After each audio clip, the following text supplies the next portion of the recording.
Blood stained the frost-covered ground crimson, each droplet freezing before it could sink into the earth.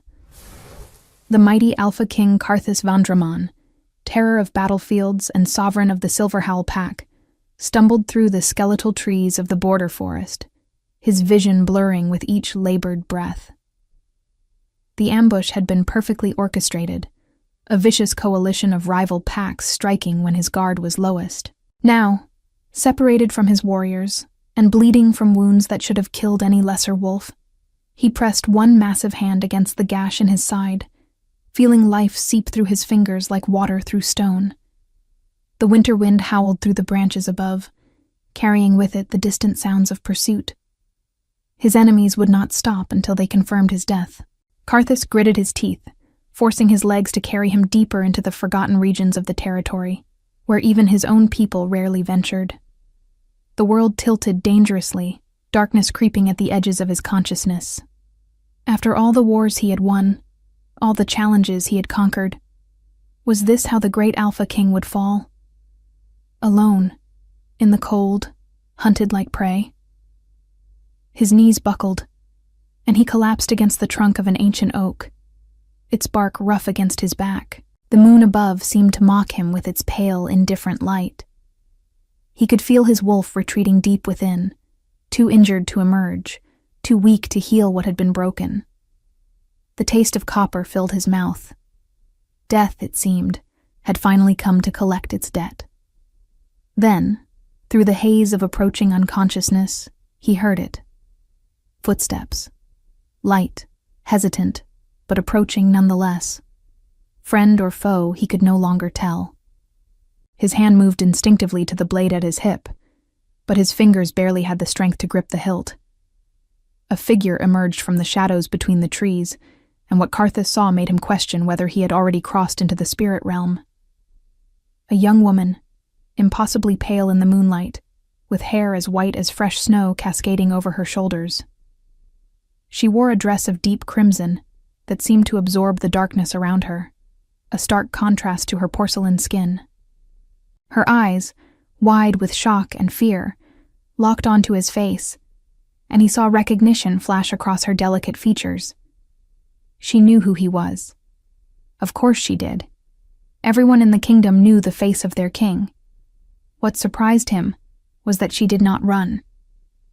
Althira Sunwatch had not expected to find anyone in these woods, least of all the Alpha King himself. For years she had survived in the forgotten corners of the Pack's territory, scavenging for herbs and roots, sleeping in abandoned shelters, invisible to those who had banished her family when she was barely more than a child. The Sunwatch name had once meant something, before the conspiracy, before the accusations, before everything had been stripped away. Now, she was nothing. A ghost haunting the edges of a kingdom that had rejected her. And yet, here before her, bleeding and broken, was the very symbol of that kingdom. The man whose laws had allowed her family's destruction. The Alpha King who ruled while she starved. Every rational thought screamed at her to leave him, to let fate take its course, to allow the same indifference that had been shown to her family to claim him in turn. Justice, some might call it. Karma. But Althira had never been one to listen to rational thoughts. She dropped to her knees beside him, her hands already reaching for the wound at his side. His eyes, dark and fierce even in their dimming state, focused on her face with an intensity that made her breath catch. "You should run," he rasped, his voice like gravel and smoke. "Enemies. Coming." "Then we do not have much time," she replied, her voice steadier than she felt. Her fingers moved with practiced precision, tearing strips from the hem of her already tattered dress. She had learned the old ways from her grandmother before the banishment, knowledge of herbs and healing that most modern wolves had forgotten in their reliance on pack healers and medical facilities. Karthus watched her through half-closed eyes, confusion mixing with the pain. She worked quickly, pressing a poultice of crushed herbs against his wound before binding it tightly. Her touch was gentle but sure, and something about it sent warmth through his cold limbs, something beyond mere physical comfort. "Why?" he managed to ask. the single word carrying the weight of 1,000 questions. Althira paused, her pale eyes meeting his. In them, he saw old pain, deep as oceans, but also something else. Something that looked almost like compassion. Because no one deserves to die alone in the cold, she whispered. Not even a king. She worked through the night, her small frame shielding his larger one from the worst of the wind. When his pursuers drew near, she used knowledge she had never shared with anyone, whispering words in the old tongue and pressing her palms against the earth. The shadows seemed to deepen around them, the forest itself conspiring to hide them from searching eyes. The hunters passed within yards of their hiding spot, never seeing what was right before them. Karthus drifted in and out of consciousness, but each time he surfaced, she was there, checking his bandages, keeping him warm with her own body heat despite the way she shivered, speaking softly to him, words he could not quite understand but that soothed something wild and afraid deep in his chest. Before we continue with the story, I want to thank everyone who supports the channel and loves our Alpha King romances. If you enjoy these kinds of stories, please consider clicking the link in the pinned comment to check out our Patreon and become a member. As a member, you'll get access to exclusive content you won't find here on YouTube. Extended stories, special scenes, early access to new episodes, and complete romance arcs created just for our supporters. As a bonus, you'll also unlock exclusive vampire romance stories, diving into darker, more intense love stories filled with desire, danger, and passion. By joining, you're directly supporting the channel and helping us bring even more immersive stories to life. Let us know in the comments where you're watching from and how old you are. I hope you enjoy the story. In one moment of clarity, he caught her wrist as she reached to adjust his coverings. Her pulse fluttered beneath his fingers like a captured bird. Your name, he said. Not a question, but a command, even weakened as he was. She hesitated, fear flickering across her features. Names had power. Names could be used to find someone, to hunt them, to destroy them. But something in his gaze compelled honesty. Althira, she finally said. Althira Sunwatch. Sunwatch. The name stirred something in his memory, something important, but the pain dragged him under before he could grasp it. His grip on her wrist loosened, and the last thing he felt before darkness claimed him completely was her cool palm against his fevered forehead, and a strange sense of peace he had not known in years. When he woke again, it was to the sound of familiar voices. His warriors had found him, their relief palpable in the air. Strong hands lifted him, and he was vaguely aware of being carried through the forest. He tried to speak, to tell them about the white-haired woman who had saved him, but his tongue felt thick and useless. As consciousness faded once more, he reached out toward the shadows where he had last seen her, but found only empty air. Althira watched from her hiding place among the trees as the royal guard carried their king away. She pressed herself against the rough bark, making herself small, invisible, as she had learned to do so well over the years. Relief and regret warred in her chest. He would live. That was what mattered. But she knew better than to expect gratitude or recognition. Girls like her, Omega outcasts with banished names, did not get rewarded for their kindness. More likely, she would be punished for daring to touch royalty without permission, for using forbidden knowledge, for existing where she should not have been. So she melted back into the forest, back into the shadows, back into the half-life of survival that had been her existence for so long. She returned to the small, crumbling shelter she called home, deep in a ravine where no one ever came. And she tried to forget the feel of his hand on her wrist, the intensity of his gaze, the strange pull she had felt toward him despite everything he represented. But forgetting, she would learn, was not so simple. Days passed, then weeks. Karthus recovered in the royal castle, his formidable constitution aided by whatever treatment the mysterious Omega had provided. His healers were baffled by how well the wound had closed, how little scarring remained from injuries that should have been fatal. They called it a miracle. Karthus called it something else. He remembered her face with perfect clarity. White hair, red dress, eyes that held both sorrow and strength. Althira Sunwatch. He had his scholars search the records for that name, and what they found made his blood run cold. The Sunwatch family had been banished 12 years ago on charges of conspiracy against the throne, charges that even at the time had seemed flimsy at best. The family had scattered, most dying in the harsh wilderness beyond pack protection. There had been a daughter, the records noted, but her fate was unknown. "Find her," Karthus ordered his trackers. "The Omega with white hair who saved my life in the border forest. I want her found and brought to the castle." His men searched, but it was as if she had vanished like morning mist. The few loners and outcasts they questioned in the forgotten regions claimed to know nothing of any white-haired woman. Either they were lying, or she was far better at hiding than anyone anticipated. Weeks turned into a month, and still, there was no trace of Althira Sunwatch. Karthus found himself thinking of her at odd moments. During council meetings, his mind would wander to the memory of her gentle hands on his wounds. During training sessions, he would recall the fierce determination in her eyes as she shielded him from his enemies.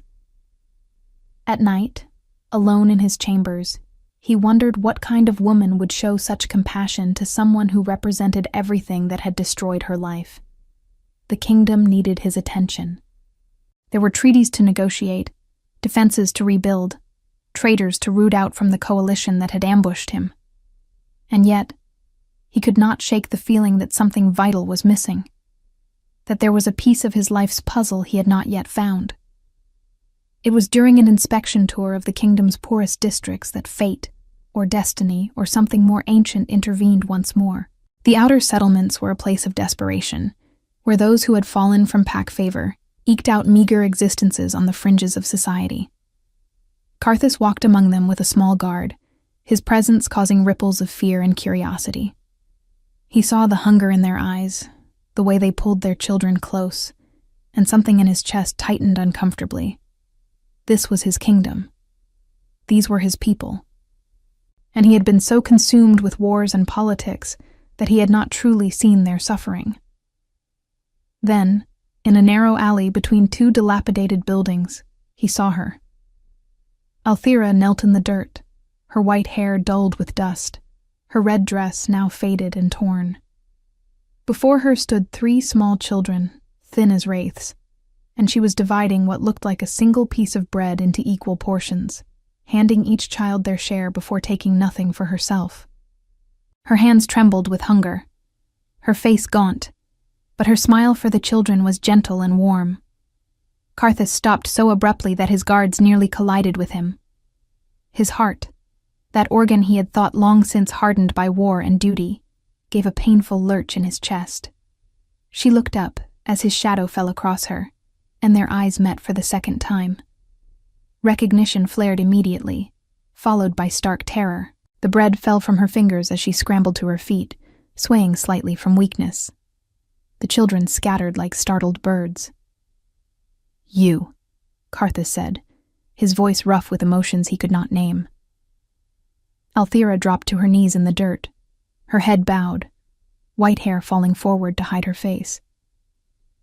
"Forgive me, Alpha King," she whispered, her voice barely audible. "I did not mean to offend. I will leave this district immediately. Please, do not punish the children. They have done nothing wrong." His guards moved forward, but Karthus held up a hand, stopping them. He stepped closer to the kneeling Omega, close enough to see the way her entire body shook, though whether from fear or hunger or cold, he could not tell. Probably all 3. "Look at me," he commanded, his tone softer than he intended. Slowly, so slowly, she raised her head. Her pale eyes were wide, resigned to whatever punishment she imagined was coming. There were dark circles beneath them, and he could see the sharp angles of her cheekbones, the thinness of her wrists. How long had she been starving? How long had she been surviving like this on the very edges of existence? "You saved my life," Karthus said, and watched surprise flicker across her features. "I have been searching for you." I did not expect reward, Alpha King. I only did what anyone should do." "But not what anyone would do," he countered. "Especially not someone who had every reason to let me die." She flinched at that, confirming his suspicions. She had known exactly who he was, what he represented, and she had saved him anyway. The knowledge sat heavy in his chest, a debt he could never adequately repay. "Come with me," he said, extending his hand to her. "To the castle." Pure panic crossed her face. "Please, Alpha King. I have committed no crime. I have not trespassed on Packlands. I remain in the outer districts as the banishment specified. I have followed every rule, I swear it." "I know," Karthus said, his hand still extended. "You are not being arrested, Althira Sunwatch. You are being summoned. There is a difference." Her gaze dropped to his offered hand, as if it were a venomous snake.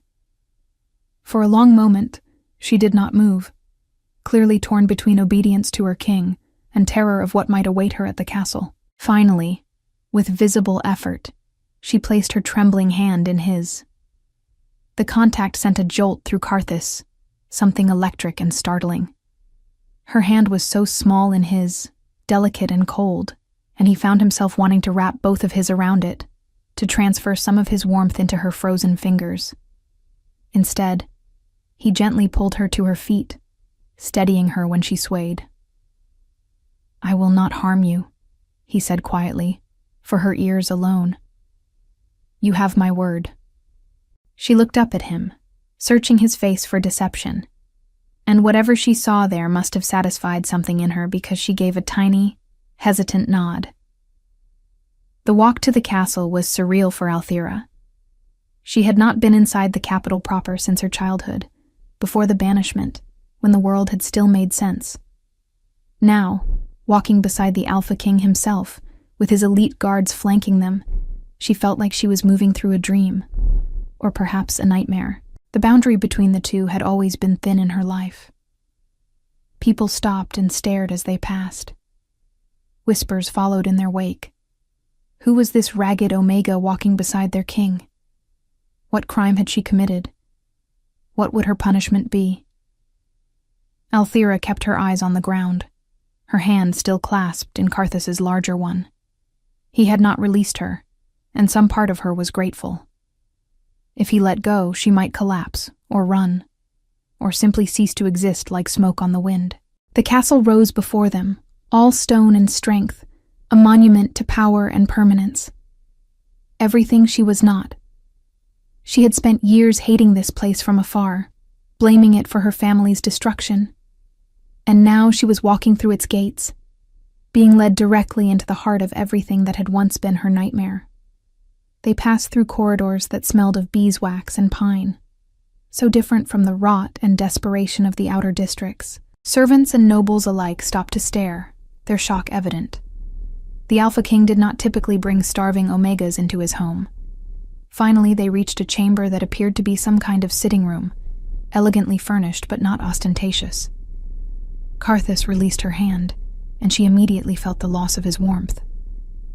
She stood in the center of the room, unsure what to do with her hands, acutely aware of how filthy and ragged she must appear in such refined surroundings. "Sit," Karthus said, gesturing to a chair by the fireplace. "I would soil the furniture, Alpha King," she said softly, keeping her gaze lowered. "I am not clean enough for such things." Something that might have been pain crossed his features. "Then we will get you clean. But first, you will sit and you will eat." As if summoned by his words, servants appeared with trays of food. Bread, still warm from the ovens, meat, roasted and glistening. Fruits and cheeses, and things Althira had not tasted in so long, she had almost forgotten their flavors existed. Her stomach clenched painfully at the sight, and she had to press a hand against it to quell the sudden, desperate hunger. "I do not understand, Alpha King," she whispered, her voice cracking. "Why am I here?" Karthus settled into the chair across from her, his dark eyes never leaving her face. In the firelight, he looked different than he had in the forest. No less fierce, but more human somehow. She could see the places where silver had begun to thread through his black hair, the scars that marked his hands, the weight he carried in the set of his shoulders.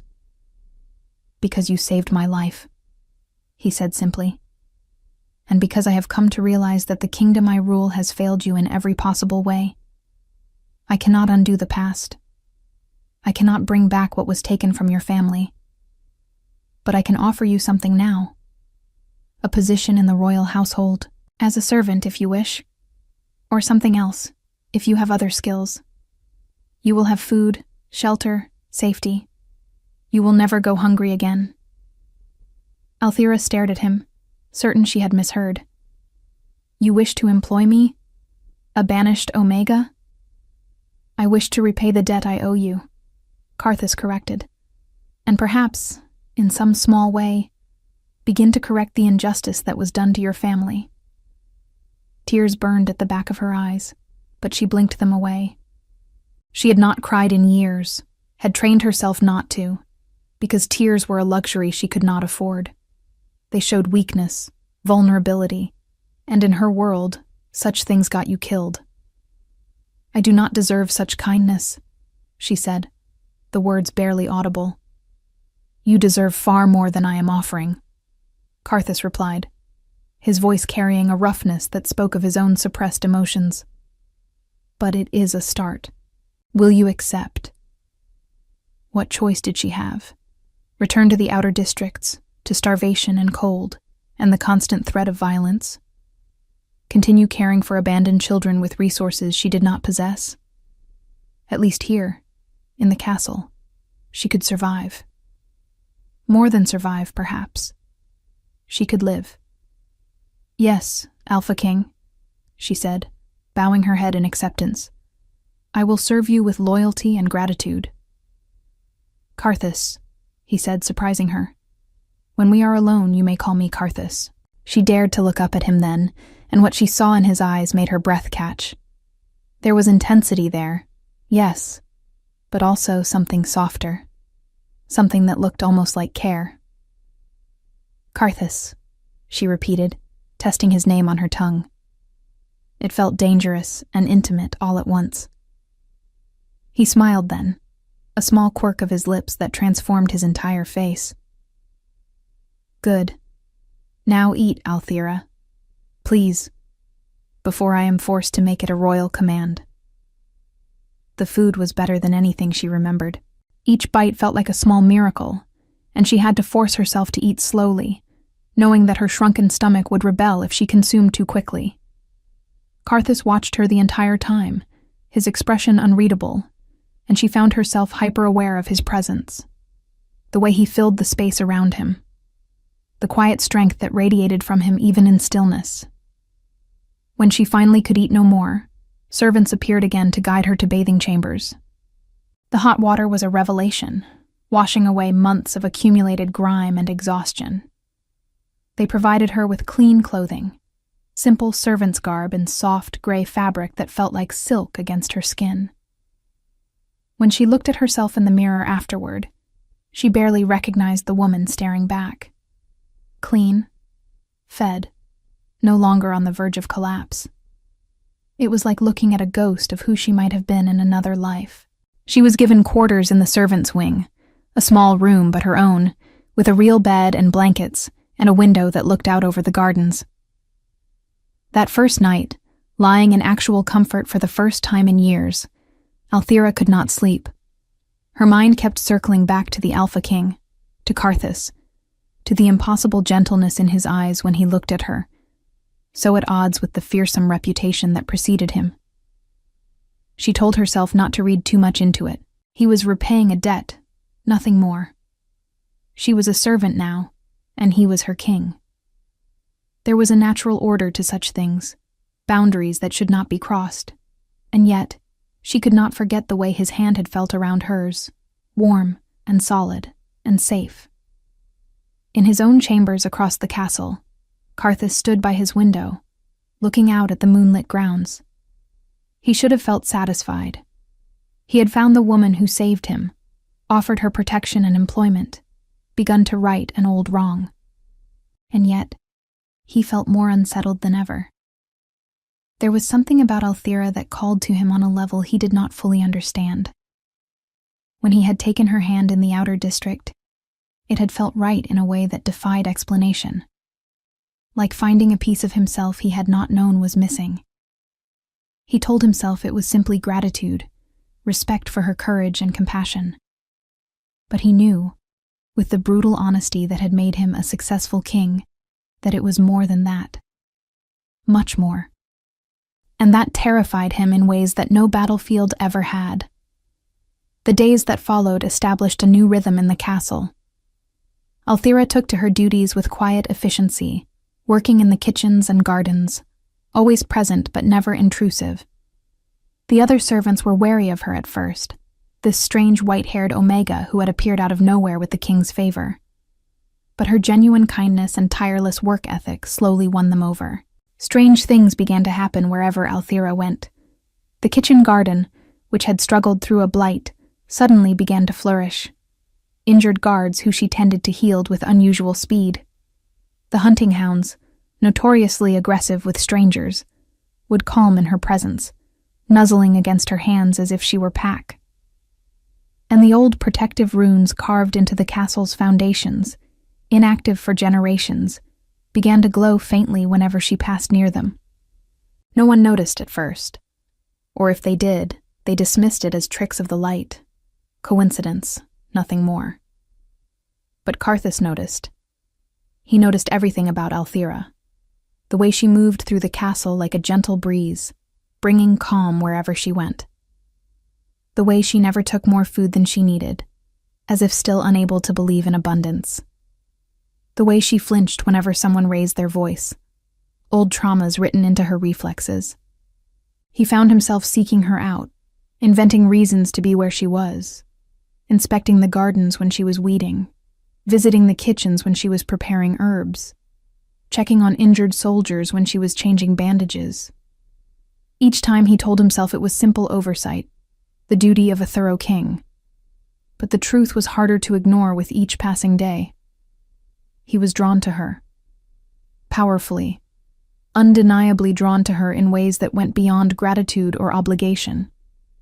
And it frightened him, because he knew the complications such feelings could bring. She was a servant in his household, an Omega from a banished family, and he was the Alpha King with responsibilities to his pack and kingdom that transcended personal desire. Any relationship between them would be scrutinized, criticized, potentially used against them both by those who sought advantage. Yet, he could not seem to stop himself from wanting to be near her. Althira, for her part, was equally confused by her own feelings. Gratitude, yes. She was grateful beyond words for the safety and security Karthus had provided. But it was more than gratitude that made her heart race when she heard his footsteps approaching. More than simple respect that made her seek glimpses of him during the day. She tried to maintain appropriate distance, to remember her place. But it was difficult when he would appear in the gardens and speak with her about the herbs she was cultivating, genuinely interested in the old knowledge her grandmother had taught her. It was difficult when he would sit with injured soldiers and ask for her opinion on their treatment, valuing her insight as if she were a trained healer rather than a former outcast. It was difficult when his eyes would find hers across a crowded room and something electric would pass between them, unspoken but undeniable. She told herself it was foolish to feel anything for him. He was the Alpha King, and she was nobody. A servant, a charity case, a woman whose very family name had been erased from honor. What could she possibly offer someone like him? But her heart, it seemed, did not listen to logic. One evening, about 6 weeks after her arrival at the castle, Althira was in the healing wing, preparing poultices for soldiers injured in a border skirmish. She worked alone, preferring the quiet of late hours when most others had retired. The familiar rhythm of grinding herbs and mixing compounds soothed her, connecting her to memories of her grandmother, to a time before loss had defined her existence. She was so absorbed in her work that she did not hear him enter until he spoke. "You should not work so late," Karthus said from the doorway. "You need rest as well." Althira turned, her heart leaping at the sight of him. He had removed his formal armor and wore simple training clothes, his long black hair loose around his shoulders. He looked younger like this, less like the fearsome Alpha King and more like simply a man. A devastatingly handsome man who made her pulse quicken in ways she knew were dangerous. "I find sleep difficult sometimes, Alpha King," she said softly, turning back to her work to hide the flush she could feel rising in her cheeks. "The work helps quiet my mind." "Karthus," he corrected, moving into the room. "I thought we agreed on that." "It feels presumptuous when others might hear." "There is no one else here." He came to stand beside her workbench, watching her hands as she ground dried lavender with practiced ease. "What troubles your mind so much that sleep eludes you?"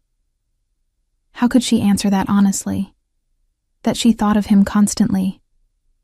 That she replayed every conversation they had shared, analyzing each word, each glance. That she lay awake wondering what it would be like if she were not a servant and he were not a king, if they were simply two souls who had found each other. "Old memories," she said instead, which was also true. "They are difficult to silence." Karthus was quiet for a moment, his dark eyes studying her profile. "I have read the records of your family's case," he said finally. "The charges were baseless, built on the testimony of wolves who have since been exposed as traitors themselves. Your family was innocent." Althira's hands stilled in their work. She had suspected as much, but hearing it confirmed by the king himself was different. Validation and rage warred in her chest. "Does it matter now?" she asked, her voice barely above a whisper. "They are gone, dead or scattered. Knowing they were innocent does not bring them back." "No," Karthus agreed, his voice rough. "But it matters for the future. I intend to officially clear the Sunwatch name, to restore what honor can be restored." She looked up at him then, tears threatening despite her best efforts. "Why?" she asked. "Why do you care so much about the wrongs done to one insignificant family?" He reached out slowly, telegraphing his movement so she could pull away if she wished, and brushed a strand of white hair back from her face. His fingers lingered against her cheek for just a moment, warm and gentle. "Because you are not insignificant, Althira," he said, his voice low and intense. "And because I have been a king too focused on external threats while allowing injustice to flourish in my own home. That ends now." The touch, brief as it was, sent electricity through her entire body. She found herself leaning infinitesimally toward him, drawn by a force she did not understand but could not resist. His eyes darkened, and she saw her own desire reflected there, along with something deeper, something that looked like recognition. For a long moment they stood frozen, the air between them charged with possibility. One of them needed only to move, to close the small distance that separated them, and everything would change. But Karthus stepped back, breaking the spell. Professional distance reasserted itself like a physical barrier. "Forgive me," he said, his voice rougher than usual. "That was inappropriate." Althira felt the loss of his proximity like a wound. "You are the king," she said quietly. "Nothing you do requires my forgiveness." "That is where you are wrong," Karthus replied, his eyes finding hers again.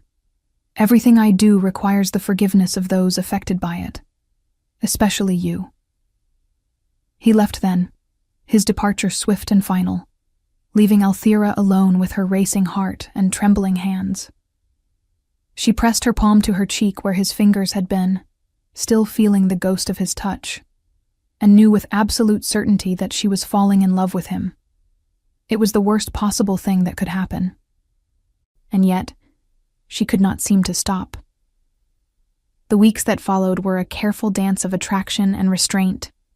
Karthus maintained professional distance, but his eyes betrayed him at every turn. Althira remained deferential and proper, but found herself inventing reasons to be in his path. They orbited each other like twin stars, drawn by gravity, but unable to collide. The castle staff began to notice. Whispers circulated about the white-haired Omega who had captured the Alpha King's attention. Some were kind, romantic even, spinning stories of fated mates and destined love. Others were cruel, suggesting manipulation and ambition, painting Althira as a scheming outsider using her rescue of the king for personal gain. Althira heard the whispers but said nothing. What could she say? That she harbored feelings for the king but would never act on them? That she knew her place and would never overstep? It would only fuel more gossip, more speculation, so she endured in silence, as she had learned to endure so many things. But the universe, it seemed, had other plans. It began with small things. The protective runes around the castle, dormant for generations, started glowing more frequently and more brightly. Ancient wards that had been placed by the first Luna of the Silver Howl Pack centuries ago flickered to life whenever Althira passed. The pack's elders noticed, their eyes narrowing with suspicion and speculation, but they said nothing. Not yet. Then came the night when everything changed. A darkness had been growing in the foundations of the castle, a spiritual rot that the elders had been quietly trying to address for months. It was an ancient curse, they believed, placed by enemies long dead but still potent. Warriors had been losing control of their transformations, shifting at inappropriate times, their wolves becoming aggressive and unpredictable. The castle's mystical defenses, which had protected the pack for centuries, were weakening. The elders had tried everything. Rituals, sacrifices, prayers to the moon goddess. Nothing worked. The darkness continued to spread, and with it, chaos. On the night it reached its peak, Althira was asleep in her small room when screams woke her. She bolted upright, her heart pounding, as the sounds of fighting echoed through the castle. Running to her window, she saw guards transforming uncontrollably, attacking each other in the courtyard below. The very stones of the castle seemed to writhe with shadow, and the air tasted of sulfur and decay. She grabbed her cloak and ran into the corridors, following her instincts toward the center of the disturbance. Other servants fled past her, but she pushed against the tide, drawn by a pull she did not understand. The protective runes on the walls blazed as she passed, brighter than they had ever been, casting silver light that pushed back the shadows. She found herself running toward the ancestral hall, the oldest part of the castle where the first alphas had ruled and where the most sacred rituals still took place. The doors stood open, hanging from broken hinges, and from within came a sound that made her blood run cold. Karthus's voice, raised in a roar of pain and defiance. Althira did not think, she simply ran. The ancestral hall was chaos incarnate. Karthus stood in the center, his form flickering between man and wolf, fighting against something that had no physical shape but was nonetheless terrifyingly real. A spiritual entity, ancient and malevolent, had wrapped itself around him like chains of shadow, trying to consume him from the inside out. His guards lay unconscious around the edges of the room, victims of the entity's power. The king fought alone, and he was losing. No! The word tore from Althira's throat as she watched Karthus fall to one knee, the shadows tightening around his neck. She could see him struggling, could see his strength failing, and something inside her simply broke. Power she had never fully understood, had always kept hidden even from herself, erupted from her like a dam breaking. Silver light, bright as the full moon, radiated from her body in waves. The ancient runes carved into every surface of the hall blazed to life, responding to her energy as if they had been waiting centuries for this moment. The shadows recoiled from the light, shrieking in voices that hurt to hear. Althira walked forward, her feet not quite touching the ground, her eyes blazing with lunar fire. The red of her dress seemed to burn against the silver glow surrounding her. She raised her hands, and the words that came from her mouth were not her own. Or perhaps they were more her than anything she had ever spoken. The old tongue, the first language of wolves, sacred and powerful. The entity turned its attention to her, sensing a threat. It lunged, trying to consume her as it had been consuming Karthus, but the light burned it, dissolved it, tore it apart at its very essence. The shadows screamed and writhed and finally, with a sound like breaking glass, shattered into nothing. The hall fell silent. Althira stood in the center of the floor, breathing hard, the silver light slowly fading from her skin. Around her, the protective runes pulsed once, twice, and then settled into a gentle, steady glow that they had not held in living memory. The castle's defenses, which had been failing for months, were suddenly stronger than they had been in generations. Karthus stared at her, his chest heaving, blood dripping from where the entity's touch had marked him. "Althira," he said, her name a prayer and a question all at once. She looked down at her hands, still faintly glowing, and the truth she had been running from her entire life crystallized with painful clarity. She was not just an Omega. She had never been just an Omega. The elders burst into the hall, having felt the massive surge of spiritual energy from wherever they had been attempting their own futile rituals. They stopped dead at the sight before them. The ancestral hall, clean of corruption for the first time in months. The protective runes, active and strong, and standing in the center, still radiating faint traces of lunar power. A white-haired woman in a red dress. The oldest of the elders, a woman named Thera, who had served 3 Alpha Kings, fell to her knees. "The Luna," she breathed, her voice filled with awe and terror. "The hidden Luna has awakened." Althira shook her head, confused and overwhelmed. "I do not understand. I cannot be..." But Thera was already pulling out ancient texts, her hands shaking as she flipped through pages. "The prophecy," she muttered. "The bloodline. We thought they were all dead. We thought the conspiracy had succeeded." She looked up at Althira with tears streaming down her weathered face. "Child, do you know what you are?" "I am nothing," Althira whispered. "An Omega. A banished wolf's daughter." "No," Karthus said, rising to his feet and moving toward her. His voice carried absolute certainty. "You are so much more than that." Thera found the page she sought and held it up with trembling hands. Centuries ago, the moon goddess blessed certain bloodlines with spiritual power, creating Lunas who could protect the pack not just politically, but mystically.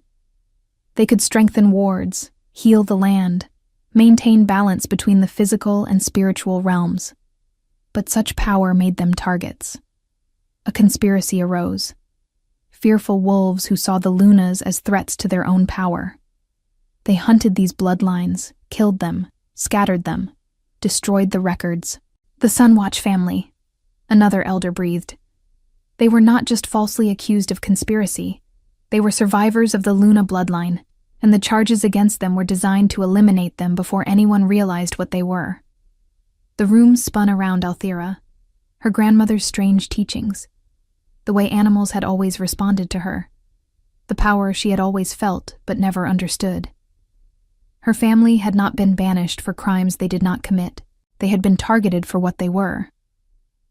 "But there is more," Thera continued, her eyes moving between Althira and Karthus. "Each Luna was destined for a specific alpha. The moon goddess herself ordained the pairings, bonds that would strengthen both individuals and ensure the pack's prosperity. The ritual to identify these bonds has not been performed in generations because we believed all the Lunas were dead." Karthus had gone very still. "Are you saying..." I am saying, Alpha King, that this woman is not just a Luna.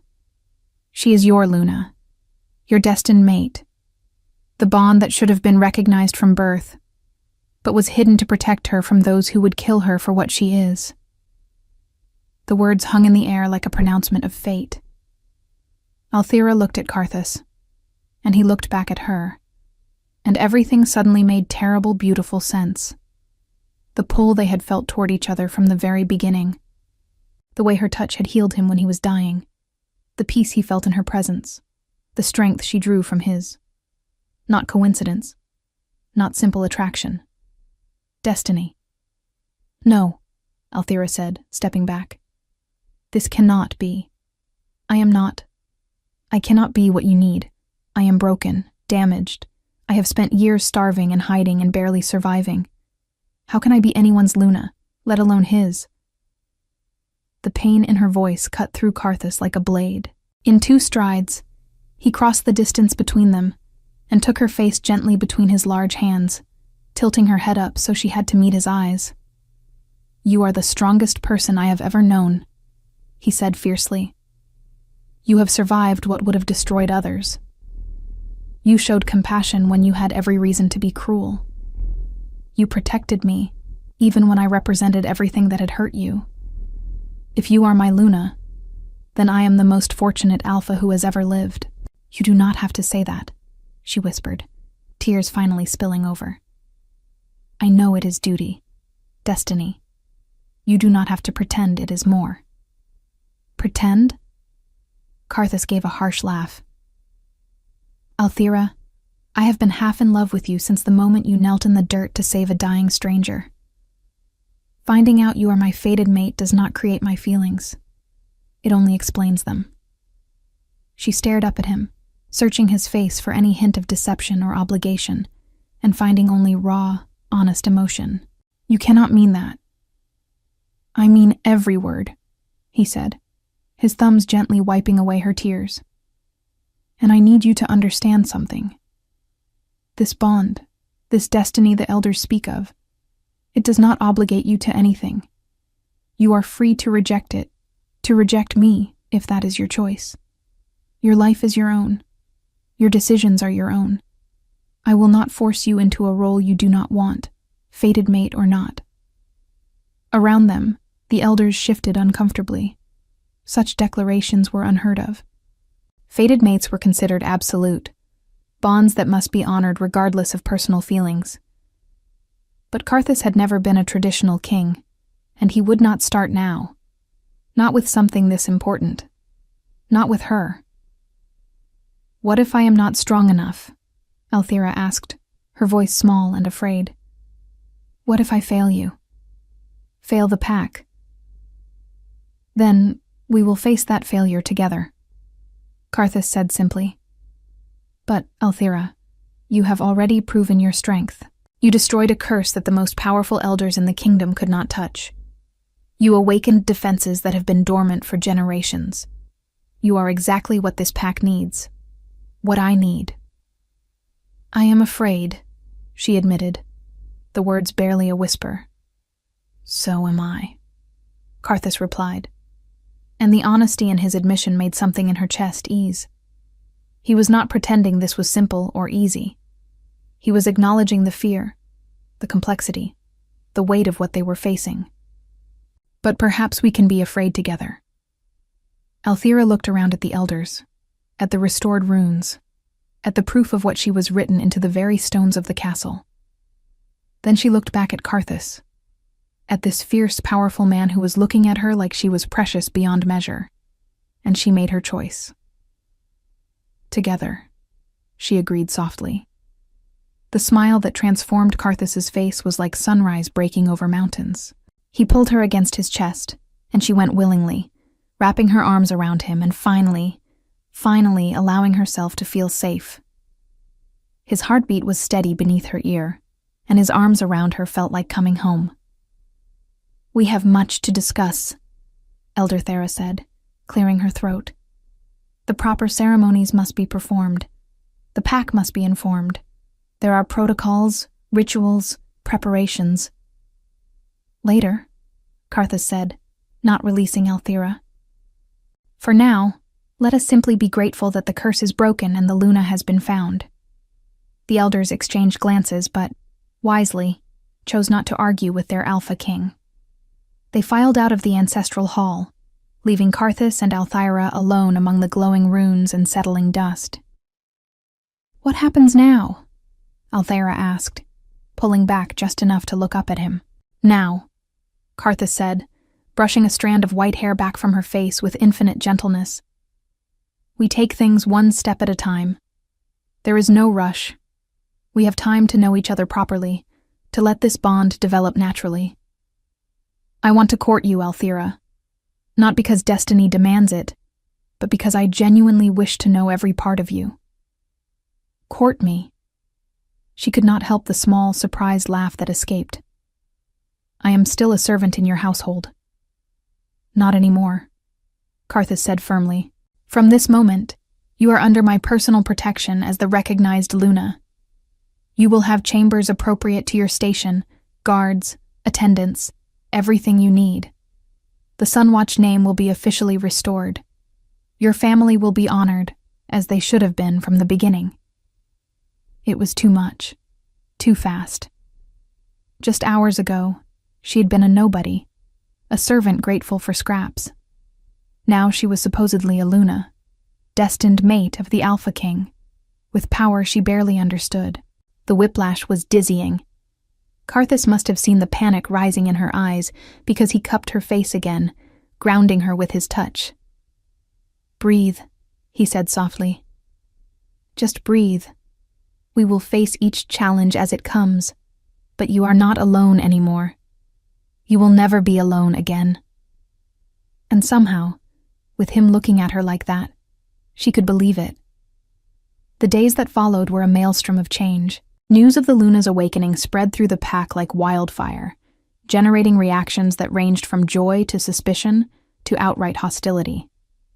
Those who had benefited from the old conspiracy, whose families had helped destroy the Luna bloodlines, saw Althira's emergence as a threat to their power and position, but Karthus was unmoved by their protests. He formally cleared the Sunwatch name in a public ceremony, declaring the original charges false and honoring those who had been unjustly killed or banished. He assigned Althira chambers in the royal wing of the castle, next to his own, and made it clear that any disrespect shown to her would be considered disrespect to him. For Althira, the adjustment was profound and disorienting. She went from sleeping on a narrow servant's cot to a bed large enough for 3, from eating kitchen scraps to dining at the royal table, from being invisible to being watched constantly. It was overwhelming, and more than once she found herself retreating to the gardens simply to breathe. Karthus understood, giving her space when she needed it, but always making sure she knew he was there if she wanted company. Their courtship unfolded in quiet moments, stolen between royal duties and Luna training. Walks through the moonlit gardens where he told her about his childhood, and she shared fragmented memories of hers. Shared meals where they talked about everything and nothing. Evenings in the library where he would read to her, or she would teach him about herbs and healing. He was different than she had expected, this fearsome Alpha King. Yes, he was fierce in council meetings, commanding on the battlefield, ruthless with enemies and traitors. But with her, he was gentle, patient. He listened when she spoke as if her words were precious. He asked her opinion on pack matters and actually considered her perspective. He made her feel valued not for what destiny said she was, but for who she had proven herself to be. And slowly, carefully, Althira began to heal. The constant fear that had defined her existence for so long started to ease. She began to sleep through the night. Her hands stopped shaking when she ate. The shadows under her eyes faded. She was transforming, not just into a Luna, but into the woman she might have been if trauma had not shaped her so young. But the world, as it so often does, had other plans. The conspiracy that had destroyed the Luna bloodlines was not as dead as everyone had believed. When word spread that a Luna had survived and been recognized, old fears and old hatreds stirred. Secret meetings were held in dark corners. Alliances were formed between those who had benefited from the Luna's absence and those who feared their return. Plans were made. Karthus's intelligence network caught whispers of the plotting, but the conspirators were careful, covering their tracks well. He increased security around Althira, assigning his best warriors to guard her, but he could not protect her from everything. Not without locking her away, and that he refused to do. She was not a prisoner. She was his Luna, his mate, and she deserved to live freely. The attack came on a night when Karthus was away from the castle, called to address a border dispute that required the Alpha King's personal intervention. In hindsight, it was clear the dispute had been manufactured specifically to remove him from Althira's side, but in the moment, he had no choice but to respond. He left her under heavy guard, making his best warriors swear they would protect her with their lives. It was not enough. The rebel faction struck with precision and planning, using inside knowledge to disable the castle's defenses and corrupt several guards through threats against their families. They breached Althira's chambers in the dead of night, overwhelming her guards before alarms could be raised. She woke to hands grabbing her, to fabric being forced over her face, to the world going dark as drugged cloth stole her consciousness. When Karthus returned to the castle at dawn and learned what had happened, his roar of rage and anguish echoed through every stone corridor. Warriors who had served him for years flinched away from the fury in his eyes, the way his wolf rose so close to the surface that his form flickered between man and beast. "Find her," he commanded, his voice barely human. "Mobilize every warrior, every tracker, every resource we have. I want her found, now." The pack moved with unprecedented speed and coordination. Trackers followed Althira's scent to the border regions where it mixed with others, indicating she had been transferred between groups to make tracking harder. Scouts reported sightings of suspicious movements heading toward the contested territories where rival packs held sway. Intelligence suggested the rebels planned to use Althira as a bargaining chip, threatening to kill her unless Karthus abdicated or acceded to their political demands. They had underestimated two things: the depth of Karthus's love for his Luna, and the fact that Althira was far more than a helpless hostage. Althira woke in darkness, her head pounding from whatever drug they had used. Her hands were bound behind her, and she was being carried in some kind of covered wagon that jolted over rough terrain. Voices spoke around her in low tones, discussing routes and timelines and ransom demands. Fear threatened to overwhelm her, old terrors from years of running and hiding rising up to choke her. But beneath the fear, something else stirred. The power she had awakened in the ancestral hall had not been a one-time event. It was part of her, as fundamental as breathing, and it responded to her desperation now. The ropes binding her wrists began to smoke and char as silver light seeped from her skin. The men carrying her did not notice, too focused on their conversation. Althira closed her eyes and reached inward, toward that well of lunar energy, and pulled. The wagon exploded with light. Men screamed and fell back, shielding their eyes from the brilliance. Althira rose, the burned remnants of her bonds falling away, her white hair floating around her, as if moved by an otherworldly wind. The power was easier to control this time, responding to her will rather than overwhelming her. "You made a mistake," she said, her voice resonating with authority she had never known she possessed. "You should have killed me when you had the chance." The rebels scrambled for weapons, but she was faster. With a gesture, vines from the forest floor erupted upward, wrapping around their legs, immobilizing them. Another gesture sent their weapons flying from their hands. She had not known she could do these things, but the knowledge seemed to come from somewhere ancient and instinctive, passed down through the bloodline that had made her what she was. She could have killed them. Part of her wanted to, the part that remembered starvation and fear and injustice. But she was not a killer, had never been despite everything she had endured. So instead, she left them bound and began walking back toward the castle, following the bond she could feel pulling her toward Karthus like a compass needle pointing home. She had not gone far when she encountered his forces coming the other way. The warriors stopped dead at the sight of her, walking calmly through the forest, while behind her, the rebels hung suspended in cocoons of vines, thoroughly restrained. The sheer audacity of the image, this small white-haired woman who had somehow single-handedly defeated her captors, left them momentarily speechless. Then Karthus broke through the ranks, and the careful control he had been maintaining shattered. He crossed the distance between them in seconds, pulling Althira into his arms with such force that he lifted her off her feet. His entire body was shaking, and she realized with shock that he was on the verge of tears.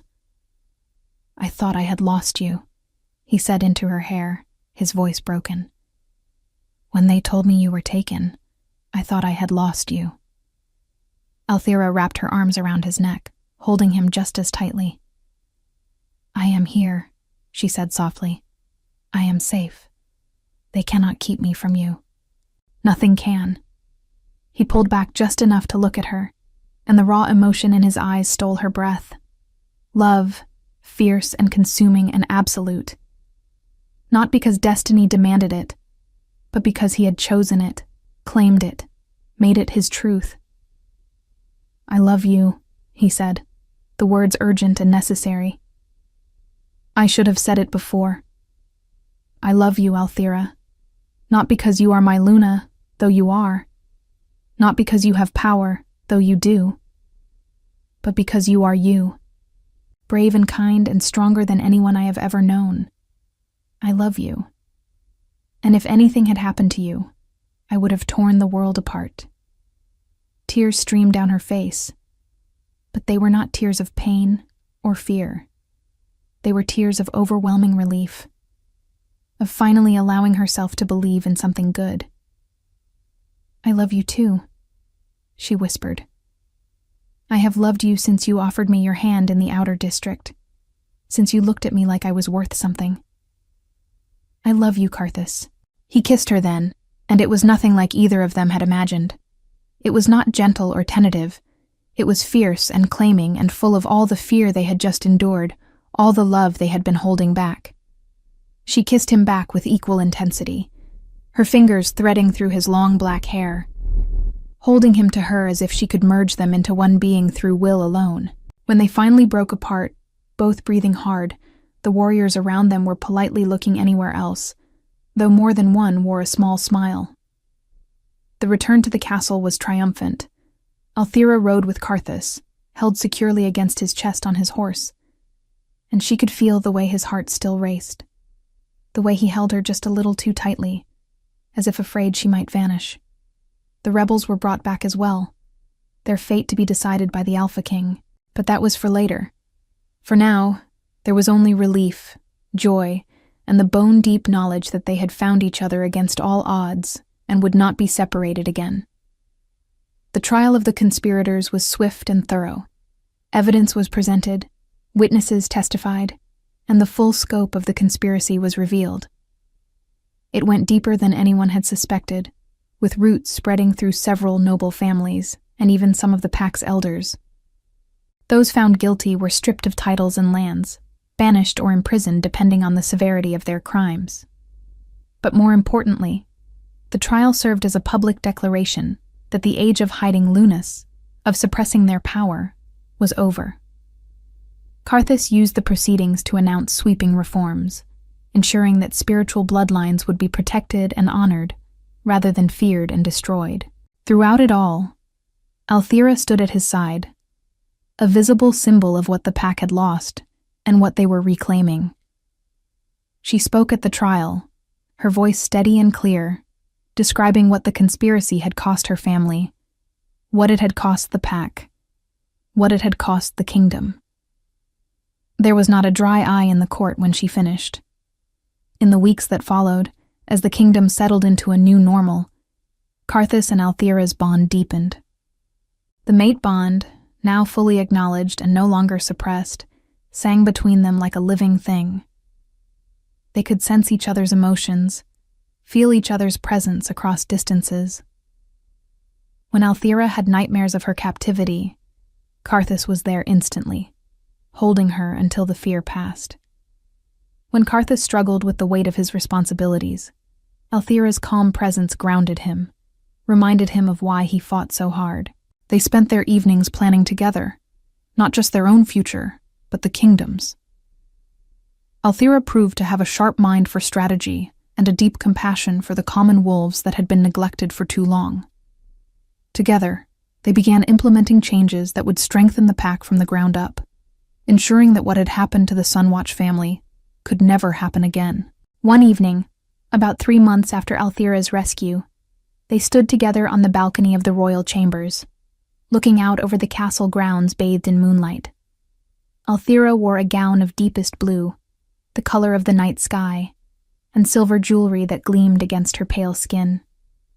She was no longer the starving Omega in a ragged red dress.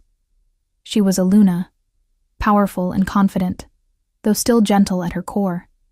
Karthus stood behind her, his arms wrapped around her waist, his chin resting on top of her head. They fit together perfectly, like pieces of a puzzle finding their match. "Do you ever regret it?" Karthus asked quietly.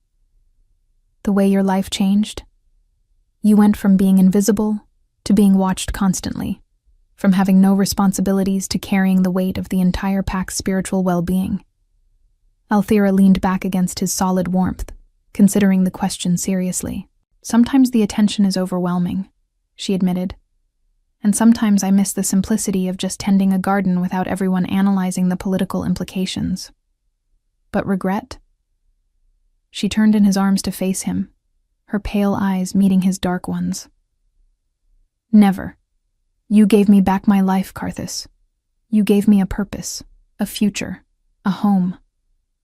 How could I ever regret that?" "I did not give you anything you did not earn yourself," Karthus said, cupping her face with one large hand. "You saved yourself from those rebels. You proved your strength over and over. All I did was recognize what was already there." "You saw me when I was invisible," Althira corrected. "You valued me when everyone else thought I was worthless. That is a gift beyond measure." Karthus smiled, that rare, genuine smile that transformed his entire face. "Then we have given each other gifts, because you taught me to see my kingdom through new eyes, to care about those I had overlooked, to be a better alpha. You made me better, Althira." She rose on her toes and kissed him softly. "We made each other better," she said against his lips. As if in response to their words, the moon above seemed to glow brighter, and the protective runes around the castle pulsed with warm silver light. The land itself seemed to approve of their bond, to celebrate the return of a Luna to her rightful place. "The elders are pressing for a formal mating ceremony," Karthus said, his tone suggesting he was bringing up something he knew might be sensitive. "They want it done before the full moon next month." Althira tensed slightly in his arms. "And what do you want?" "I want whatever makes you comfortable," Karthus said immediately. "If you need more time, we take more time. The elders can wait. The pack can wait. I will wait as long as you need." She pulled back to study his face, seeing nothing but sincerity there. This man, this alpha king who commanded armies and ruled a kingdom, was willing to wait for her, to let her set the pace. The knowledge settled something anxious in her chest. "I do not need more time," she said, surprising herself with the certainty in her voice.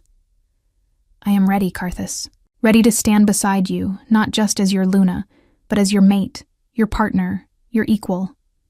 Ready to commit to this life, this future, this love we have built."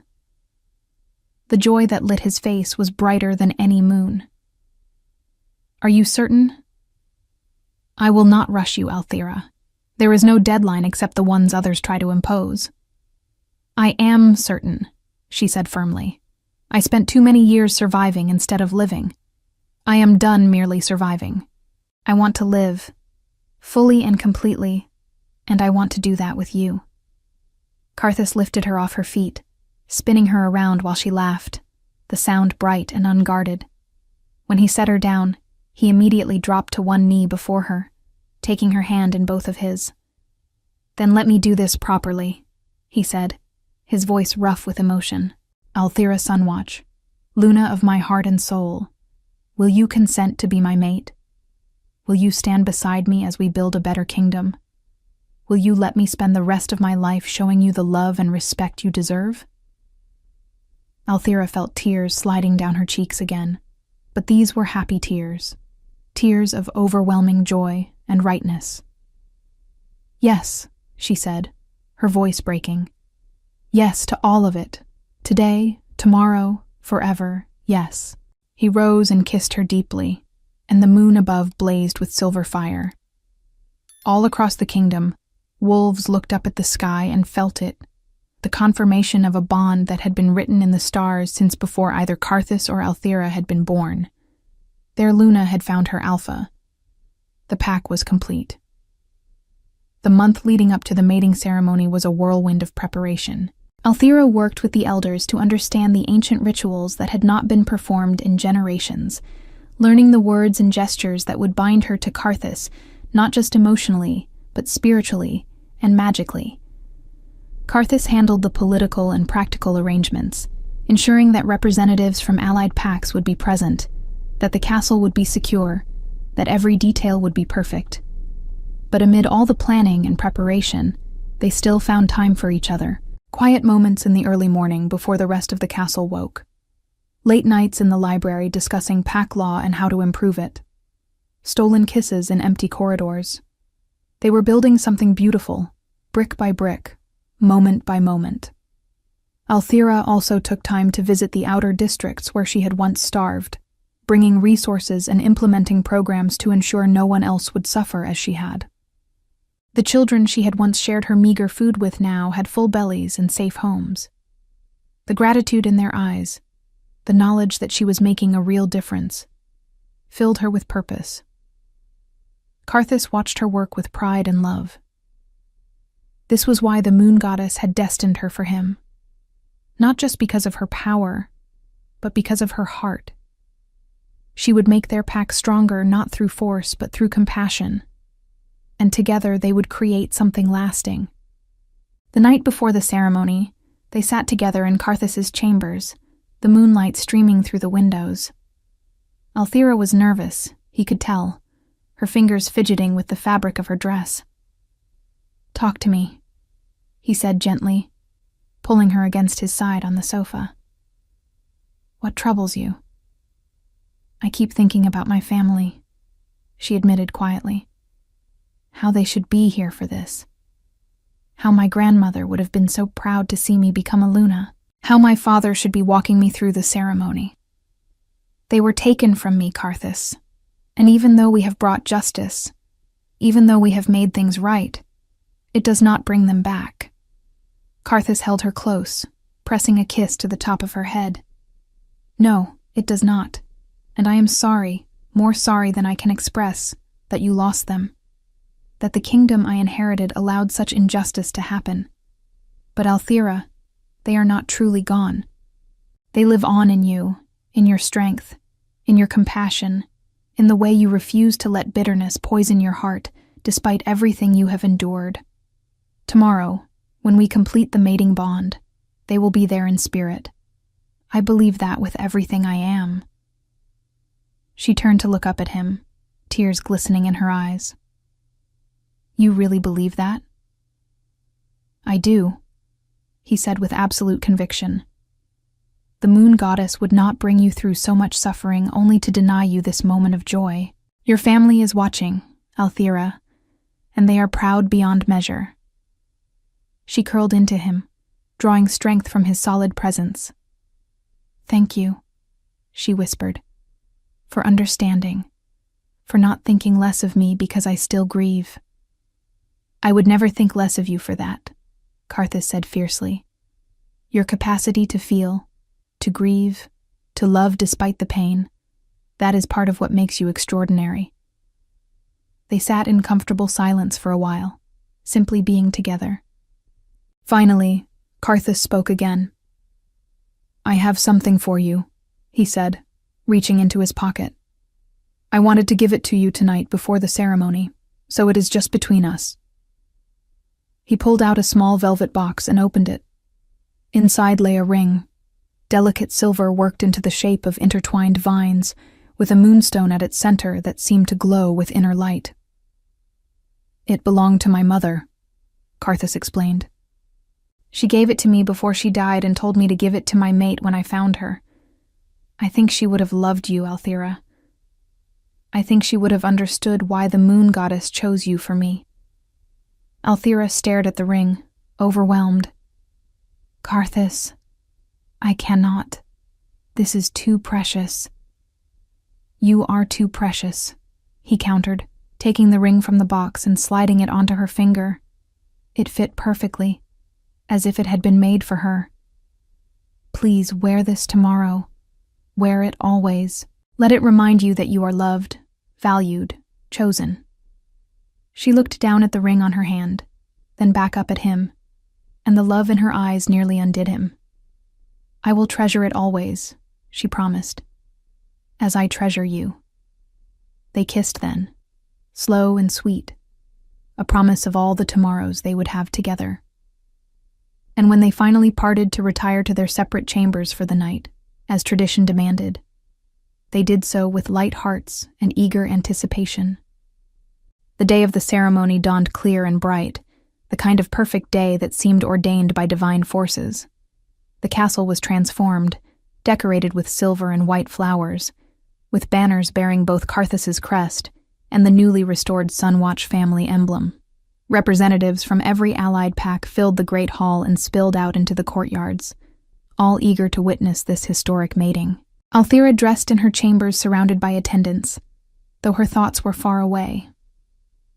Her gown was a masterpiece, white silk that seemed to shimmer with silver thread, flowing around her like moonlight-made fabric. Her white hair was braided with flowers and silver ribbons, cascading down her back. She wore Karthus's mother's ring on her finger and felt its weight like a blessing. When it was time, she made her way to the ancestral hall where the ceremony would take place. The same hall where she had awakened her power, where everything had changed. It seemed fitting that this should be where she and Karthus bound their lives together. The hall was packed with witnesses, but Althira saw only one person. Karthus stood at the center, dressed in formal robes that made him look every inch the powerful Alpha King he was.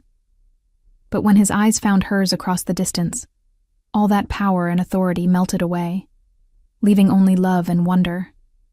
She walked toward him, her heart pounding but her steps steady. This was right. This was meant to be. Every step of her painful journey had led her here, to this moment, to this man. When she reached him, Karthus took her hands in his, and the bond between them sang with joy. The elder conducting the ceremony began speaking the ancient words, but Althira barely heard them. She was lost in Karthus's eyes, in the promise she saw there. They spoke their vows, pledging loyalty, love, and partnership. They shared blood, mixing it together in an ancient bowl to symbolize the joining of their lines. They called upon the moon goddess to bless their union, and the protective runes around the hall blazed so brightly that everyone gasped in awe. And then Karthus was pulling her close, kissing her as the assembly erupted in cheers. The bond between them, already strong, solidified into something unbreakable. They were mated, bonded, joined in every way that mattered. When they finally broke apart, both were laughing and crying at once. Karthus rested his forehead against hers. "My Luna," he said softly, the words a caress. "My mate. My love." "My Alpha," she replied, her voice full of wonder. "My mate. My home." The celebration that followed lasted long into the night. There was feasting and music and dancing. Allied packs offered gifts and pledges of continued friendship. The common wolves, who had been given access to the castle grounds for the day, celebrated with as much enthusiasm as the nobles, grateful for a Luna who understood their struggles and cared about their welfare. Through it all, Karthus and Althira moved together, never far from each other's side. They danced under the stars, her white dress swirling around them like mist. They greeted their guests with grace and warmth, They stood on the balcony and looked out over their kingdom, their people, their future. As the moon reached its zenith, Karthus led Althira away from the festivities to a quiet garden on the edge of the castle grounds. They needed a moment alone, just the two of them, away from the eyes and expectations of the crowd. They stood together beneath an ancient oak tree, the same kind of tree Karthus had been dying against when Althira had first found him. The symmetry was not lost on either of them. "Do you remember that night in the forest?" Karthus asked, his arms wrapped around her from behind as they looked up at the moon. "Every moment of it," Althira replied. "I remember thinking I should leave you, that I should let fate take its course. But I could not. Something in me knew even then that you were important, that saving you mattered. The bond even then, trying to draw us together." Karthus mused. "The moon goddess works in mysterious ways." "She does," Althira agreed. She turned in his arms to face him, reaching up to cup his bearded face in her hands. "But I am grateful for every mysterious twist, every impossible coincidence that brought me to you. Even the pain, even the suffering, because it led me here, to this moment, to you." Karthus covered her hands with his, turning his face to kiss her palm. "I will spend the rest of my life making sure you never regret choosing me, choosing this life." "You already have," Althira said softly. "You gave me everything I needed most, not just safety or comfort or power, but the chance to be seen, to be valued, to be loved for who I truly am. That is a gift beyond price."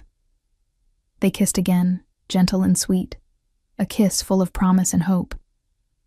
Above them, the moon shone down with benevolent light, and across the kingdom, wolves howled in celebration. A new era had begun, one where Luna and Alpha ruled together, where spiritual power was honored rather than feared, where compassion and strength walked hand in hand. Karthus and Althira stood together in their garden, two souls who had found each other against all odds, who had chosen each other despite every reason not to, who had built something beautiful from the ashes of pain and injustice. They were mated now, bonded, joined. And though challenges would certainly come, though the future was uncertain and the path ahead unclear, they would face it together. As one, as partners, as equals, as mates. The Alpha King and his Luna, ready to build a better kingdom, a better future, a better world. Together. And in that moment, under the watchful eyes of the moon goddess herself, everything was exactly as it should be. Broken pieces made whole. Scattered fragments brought together. Two halves of one soul, finally united at last. The night stretched before them, full of possibility and promise. Tomorrow would bring its own challenges, its own joys and sorrows. But tonight, they simply stood together in the moonlight. Two people who had found in each other everything they had been searching for without even knowing they were searching. Love, purpose, home. We'd love to hear your thoughts on this beautiful love story. Let us know what you thought of this tale full of emotions and surprises. Tell us your name, where you're watching from, and rate this story from 0 to 10 if it touched your heart. And if you enjoyed the plot, don't forget to leave a like and subscribe to the channel so you don't miss the amazing new stories coming soon. See you next time.